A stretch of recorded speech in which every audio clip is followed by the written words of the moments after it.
Hello friends. अब आज हम शुरू करने जा रहे हैं 12th क्लास की सेकंड बुक कंपनी।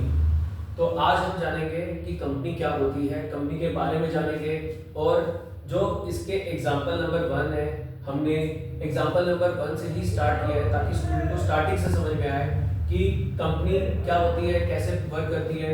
तो कंपनी की डेफिनेशन से हम लेते हैं, a company is a legal entity. तो कंपनी क्या है? Company is a legal entity formed by a group of individual to engage in and operate a business, commercial और industrial enterprises। तो कंपनी कंपनी क्या होती है? कंपनी एक just like एक लीगल प्रोसेस को फॉलो करके हम अपने को कंपनी में कन्वर्ट कर लेते हैं। जैसे हमने 11th में पढ़ा था प्रोप्राइटरशिप फर्म। तो प्रोप्राइटर कौन होता है? जो सिंगल ओनर होता है, जो प्रॉफिट एंड लॉस बेयर करता है। उसके बाद हमने पढ़ा पार्टनरशिप फर्म। तो जिसमें मुझे बिजनेस ग्रो करना है तो मैंने अपने आप को पार्टनरशिप में कन्वर्ट कर दिया। अब यहाँ पे हम अगला प्रोसेस क्या जान रहे हैं? कंपनी के बारे में कि मैं अपने आप को कंपनी में कैसे रजिस्टर कर सकता हूँ। तो उसके बारे में वो कहता है कि company is a legal entity. केवल अपने आप को लीगल प्रोसेस को फॉलो करके जो गवर्नमेंट के कंप्लायंसेस है, company act as per company act 2013, उसके कंप्लायंसेस को हम फॉलो करके अपने आप को कंपनी में कन्वर्ट कर सकते हैं। अब कंपनी में कन्वर्ट होने के बाद मुझे ये पता होना चाहिए कि मेरा विजन क्या है, मेरा एम क्या है, मेरा गोल क्या है। तो मगर मुझे मेरा विजन, मेरा एम, मेरा गोल क्लियर है और मेरी कंपनी बहुत अच्छा परफॉर्म कर रही है मार्केट में, लोगों को मेरे प्रोडक्ट पे ट्रस्ट है, तो यहाँ पे मुझे एक ऑथराइजेशन मिल जाता है शेयर्स इशू करने का। क्या इशू करने का? Share issue. क्योंकि मुझे उस विजन को, उस प्रोजेक्ट को पूरा करने के लिए फंड की रिक्वायरमेंट है। तो फंड, क्योंकि बड़ा फंड होता है, मुझे फंड की रिक्वायरमेंट है। तो उस फंड के लिए गवर्नमेंट ने कहा है कि आप पब्लिक का पैसा यूज कर सकते हो, पर पब्लिक को आप पे ट्रस्ट होना चाहिए। उसके लिए हमारे कुछ कंप्लायंसेस होते हैं लीगल एज पर लॉ, वो हम फॉलो करते हैं। अब वो हमने सब कुछ फॉलो कर लिया। अब हम यहाँ पे ऑथराइज है पब्लिक से पैसा कलेक्ट करने के लिए। तो अब उसके बाद हम उस पैसे को कैसे कलेक्ट करते हैं, कैसे अब उसकी एंट्री करते हैं, कैसे उस फंड को मेंटेन करते हैं, वो सब कुछ जानते हैं हम इस चैप्टर में। यहाँ पे हम वो सब कुछ सीखते हैं। यहाँ पे हम ये नहीं सीखते कि हम अपने आप को कंपनी कैसे बनाते हैं, कंपनी के क्या क्या फॉर्म्स बनते हैं, हम ये सब कुछ नहीं सीखते। हम सीखते हैं कि हम कंपनी बन चुके हैं, मुझे पैसा कलेक्ट करना है पब्लिक से। अब उस पैसे को, उस फंड को मैं कैसे यूज करूंगा, कैसे यूटिलाइज करूंगा, कैसे रिकॉर्ड करूंगा अपने पास, वो सब चीजें हम यहाँ पे समझते हैं। तो पहला एग्जाम्पल नंबर 1 हम लेंगे जो आपकी कंपनी बुक 2024 के एडिशन में है, जिसमें मुझे कुछ चीजें बताई गई हैं, तो हम उसके बारे में जानते हैं। तो पहले हमें बताया गया शेयर कैपिटल। हमें लिखा है पर्टिकुलर ईयर एंडेड जो सबको पता है 31 मार्च हमारा ईयर एंडेड होता है। तो उसके बाद शेयर कैपिटल में हमें दिया है ऑथराइज कैपिटल। अब सबसे पहले शेयर कैपिटल क्या होती है? जो फंड मेरे पास शेयर्स के थ्रू आता है उसको मैं बोलता हूँ शेयर कैपिटल। उसको मैं क्या बोलता हूँ? Share capital. अब शेयर कैपिटल यहाँ पे 3 पार्ट्स में डिवाइड होती है। एक होती है ऑथराइज कैपिटल, एक होता है इशूड कैपिटल और एक होता है सब्सक्राइब कैपिटल। तो पहला पार्ट हम लेते हैं ऑथराइज कैपिटल।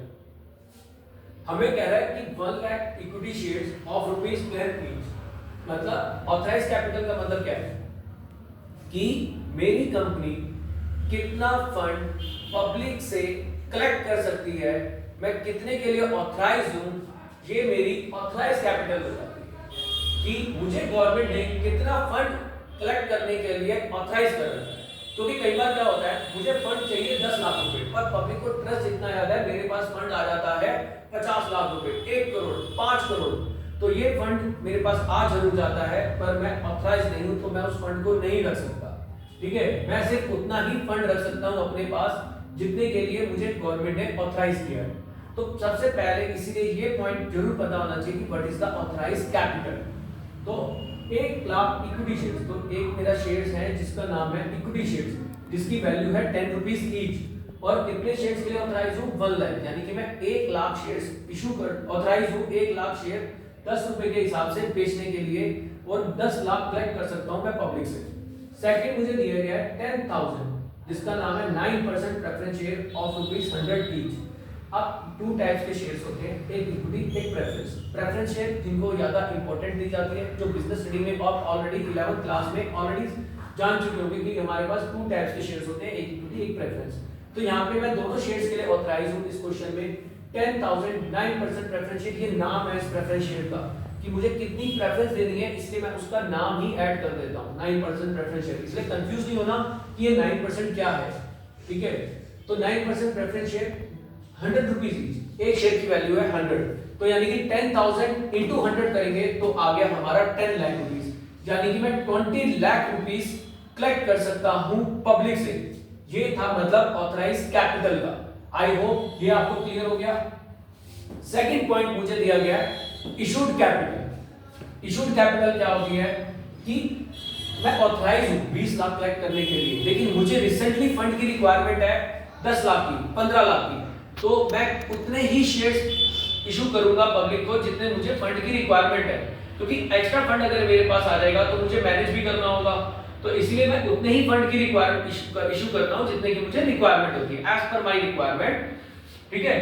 तो 90,000 इक्विटी शेयर्स ऑफ ₹10 ईच, तो मैंने यहाँ पे जो थे 1 लाख के लिए ऑथराइज था, लेकिन मैंने 90,000 इक्विटी शेयर्स इशू करे हैं जिसकी वैल्यू है 10 रुपीज, तो मैंने इशू करे 9 लाख रुपीस के इक्विटी शेयर। फिर प्रेफरेंस शेयर पे आते हैं तो 10,000 शेयर्स हैं जिसकी वैल्यू है 100 रुपए, 10 लाख, तो यानी कि मैंने ऑथराइज कितने करे, ऑथराइज था मैं 10 लाख, इशू करे 10 लाख, यहाँ पे ऑथराइज था 10 लाख, इशू करे 9 लाख, तो यानी कि मैंने केवल 19 लाख रुपीस क्या करे हैं, इशू करे। मुझे केवल 90 लाख रुपीस की रिक्वायरमेंट है, 1 लाख मैं बाद में इशू कर दूंगा, ठीक है। तो फिर आता है हमारा point subscribe capital. Authorise clear हुआ, इशू क्लियर हुआ। अब सब्सक्राइब कैपिटल क्या हो गया, मैं जरूरी नहीं है पब्लिक को हमारे पे ट्रस्ट हो, ट्रस्ट बनाने में टाइम लगता है। हो सकता है कि पब्लिक मेरे सारे शेयर्स जो मैंने इशू किए थे ना बाय करे, और हो सकता है सारे कर ले, हो सकता है या ना कर ले। तो ये हमें कब पता चलता है, जब हमारे पब्लिक में शेयर्स आते हैं, शेयर्स इशू होते हैं और पब्लिक हमारे शेयर्स को बाय करती है। फिर हमारे पास जैसे फंड आता है, जैसे पैसे आते हैं, तो हमें पता चल जाता है कि हाँ कि हमारे इतने शेयर्स मार्केट में बिक गए। तो फिर आता है subscribe capital, subscribe and fully paid up. तो सब्सक्राइब क्या हुआ कि पब्लिक ने कितने शेयर्स मेरे सब्सक्राइब कर लिए। तो इक्विटी शेयर्स कितने करे, 90,000, मैंने 90,000 इशू करे थे, 90,000 मेरे शेयर सब्सक्राइब हो गए और 10 रुपीस वैल्यू है, और 10 रुपीस के अकॉर्डिंगली 9 लाख रुपीस मुझे रिसीव हो गए। तो मेरे सब्सक्राइब भी उतने ही हुए जितने मेरे इशू थे। लेकिन अगर हम देखें प्रेफरेंस शेयर की, तो यहाँ पे जो 9% प्रेफरेंस शेयर है आपका, वो केवल आपका सब्सक्राइब हुआ है 7,500। जो 10,000 आपने प्रेफरेंस शेयर इशू करे थे, उसमें से केवल 7,500 प्रेफरेंस शेयर आपके सब्सक्राइब हुए हैं, जिसका अगर हम वैल्यू की बात करें तो 100 रुपीस वैल्यू रखी थी हमने, और 100 रुपीस के अकॉर्डिंगली 7,50,000 मेरे सब्सक्राइब हुए। तो टोटल पैसे जो मेरे सब्सक्राइब हुए 16,50,000 रुपए, 16,50,000 मेरे सब्सक्राइब हो गए। यहाँ पे ध्यान देने की बात क्या है, फुली पेड अप। एक होती है authorise capital, issued capital, subscribe capital, subscribe जो हमारे सब्सक्राइब हुए, लेकिन एक होती है fully paid up. Fully paid up का क्या मतलब है कि आपके सब्सक्राइब हुए 7,500, ठीक है, फुली मतलब 10,000 में से 7,500 सब्सक्राइब हुए, लेकिन आपको जो उसकी वैल्यू थी 100 रुपीस, आपको जो उसकी वैल्यू थी 100 रुपीस आपको मिल गई, तो उसको बोलेंगे फुली पेड अप। अगर 100 रुपीस वैल्यू नहीं मिलती, कम मिलती, तो उसको आप फुली पेड अप नहीं कह सकते। आप उसी को कह सकते हैं कि जितने आपके शेयर्स पब्लिक ने सब्सक्राइब करे और जो वैल्यू आपने उस एक शेयर की रखी थी, वो पैसे आपको उतने मिल जाए उस एवरी शेयर से, तो वो आपकी फुली पेड अप में जाएगी। तो ये बात हमेशा ध्यान रखना, ये हमेशा आगे जाके बड़े क्वेश्चंस में बच्चे भूल जाते हैं कि फुली पेड अप का मतलब क्या होता है। जब 450 या आगे की बड़ी एंट्रियां करते हैं वो रिवर्सल वाली, तो फुली पेड अप का मतलब यही है कि जो शेयर्स मेरे सब्सक्राइब हुए उसकी वैल्यू 100 रुपए है, तो वो 100 रुपए वैल्यू आपने डिमांड करी और आपको 100 रुपए रिसीव हो गए, तो उसको तभी फुली पेड अप बोलेंगे। अदरवाइज आप उसे फुली पेड अप नहीं कह सकते। ये फुली पेड अप बड़ा इंपॉर्टेंट वर्ड है इस पूरी वीडियो में, इसको ध्यान रखना, इसको बार-बार सुनना कि फुली पेड अप मैंने आपको क्या बताया है। फुली पेड अप वही है, फिर बता रहा हूं कि आपने 100 रुपीस वैल्यू रखी, 100 रुपीस मांगे, 100 रुपीस रिसीव हुए, this is the fully paid up. तो subscribe and fully paid up. तो ये तीनों पॉइंट आपको क्लियर हो गए होंगे इस क्वेश्चन में। नेक्स्ट वीडियो में हम एग्जांपल नंबर 2 डिस्कस करेंगे, जिसमें वो नॉट फुली पेड अप के बारे में हम आपको बताएंगे। और आई होप ये आपको समझ में आ गया होगा।